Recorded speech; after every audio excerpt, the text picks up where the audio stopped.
मजनू के जैसे यार, माया करिया तोला रे गोरी हीरी रांझा के जैसे यार। छत्तीसगढ़ में नाम होई माया के निशान होई, छत्तीसगढ़ में नाम होई माया के निशान होई, हमर दोनों के प्यार। माया करिया तोला रे गोरी लैला मजनू के जैसे यार, माया करिया तोला रे गोरी हीरी रांझा के जैसे यार।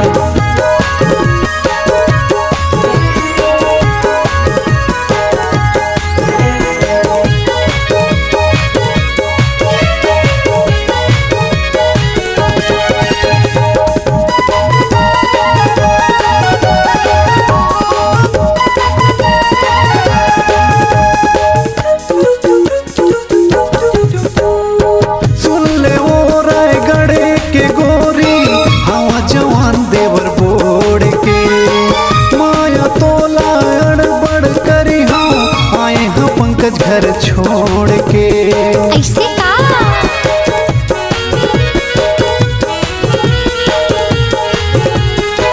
सुन ले वो रायगढ़ के गोरी हवा जवान देवर बोड़ के, माया तोला बड़ करी हो आए हो पंकज घर छोड़ के। चाहे कतको अड़चन नहीं, चाहे कतको झगड़ा हुई, चाहे कतको अड़चन नहीं, चाहे कतको झगड़ा हुई, चाहे निकल जे टंगिया तलवार, माया करिया तोला रे गोरी लैला मजनू के जैसे यार।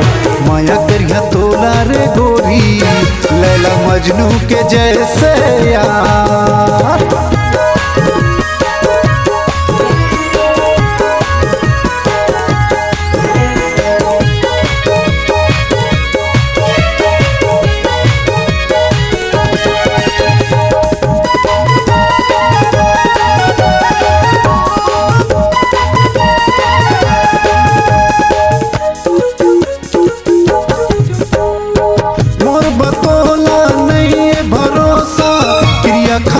अपन जान के मर जाऊं मैं तोर बिना गोरी, दिल धड़कत है तोरे नाम के।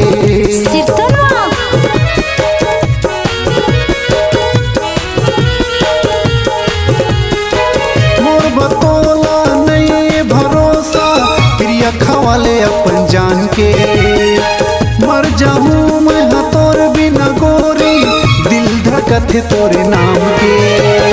ऐसन हमर प्यार होही माया के बहार होही, ऐसन हमर प्यार होही माया के बहार होही, सुरत करही घलो संसार।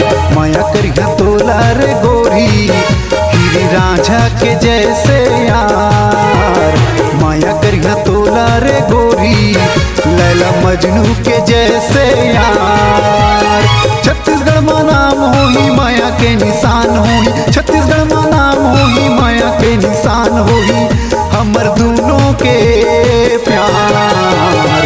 माया कर हो तोला राजा हीरी रांझा के जैसे यार, माया करिया तोला रे गोरी सिर फरहा के जैसे यार, माया करिया तोला रे गोरी सोने महिवाल के जैसे यार।